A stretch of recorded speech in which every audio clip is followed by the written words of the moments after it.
दोस्तों, नेपाल कभी भी किसी देश का पूरी तरह से गुलाम नहीं रहा है, लेकिन नेपाल और ब्रिटिश ईस्ट इंडिया कंपनी के बीच एक समझौता हुआ था, जिसे सुगौली संधि के नाम से जाना जाता है। और इस संधि के कुछ शर्तों का पालन अभी भी इंग्लैंड और नेपाल करते हैं। तो जानेंगे इस वीडियो में सुगौली संधि के बारे में विस्तार से। लेकिन उससे पहले यदि आपने हमारे चैनल को सब्सक्राइब नहीं किया है तो कर लीजिए और साथ में बेल आइकन को भी दबा दीजिए।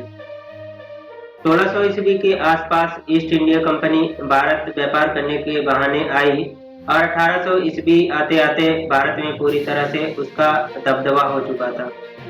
लेकिन कुछ क्षेत्रों के शासक ईस्ट इंडिया कंपनी को ना तो कर देते थे और ना ही उनका कहना मानते थे।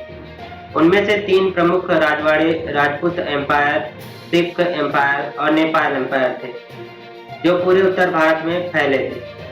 लेकिन फिर भी कुछ हद तक राजपूत और Sikh empire East India Company की ओर अपना झुकाव रखते थे, पर नेपाल न सिर्फ उनकी बातों को नकारता था, बल्कि उन्हें तिब्बत से व्यापार करने के लिए भी रोकता था।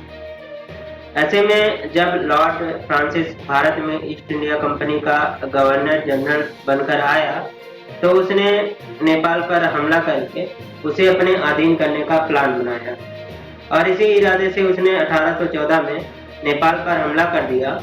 लेकिन नेपाल को हराना इतना आसान नहीं था, क्योंकि नेपाल के सैनिक, जिन्हें गोरखा कहा जाता है, वो बड़े बहादुर और देश के प्रति मर मिटने का स्वभाव रखते थे।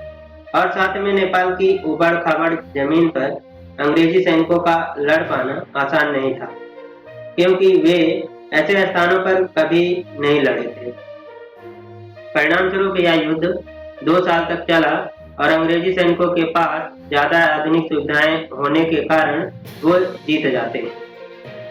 और 4 मार्च 1816 को एंग्लो नेपाली वार के परिणाम स्वरूप सुगौली नामक स्थान पर, जो कि नेपाल में ही है, संधि पर दोनों पक्षों ने हस्ताक्षर किए, जिसके शर्त कुछ इस प्रकार थे। पहला, नेपाल का बॉर्डर पूर्व में माची नदी से पश्चिम में महाकाली नदी तक ही सीमित रहेगा।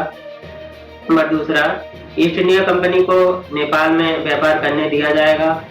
नंबर तीसरा, ईस्ट इंडिया कंपनी को तिब्बत में व्यापार करने के लिए नेपाल से होकर रास्ता दिया जाएगा। नंबर चौथा, क्योंकि अंग्रेजों ने युद्ध के दौरान देखा कि गोरखा सैनिक बड़े ही बहादुर होते हैं, अतः उन्होंने कहा कि गोरखा सैनिकों को अंग्रेजी सैनिक बल में शामिल होना पड़ेगा। इन सारी शर्तों को नेपाल के राजा को मानना पड़ा। गोरखा सैनिकों को अभी भी इंग्लैंड की सेना में भर्ती किया जाता है। इसके लिए इंग्लैंड की सेना में अलग से रेजिमेंट है। और आपको बता दूं कि भारतीय सेना में भी गोरखा सैनिकों को भर्ती किया जाता है। तो इस वीडियो में इतना ही। मिलते हैं किसी अन्य वीडियो के जरिए। तब तक अपना ध्यान रखिएगा।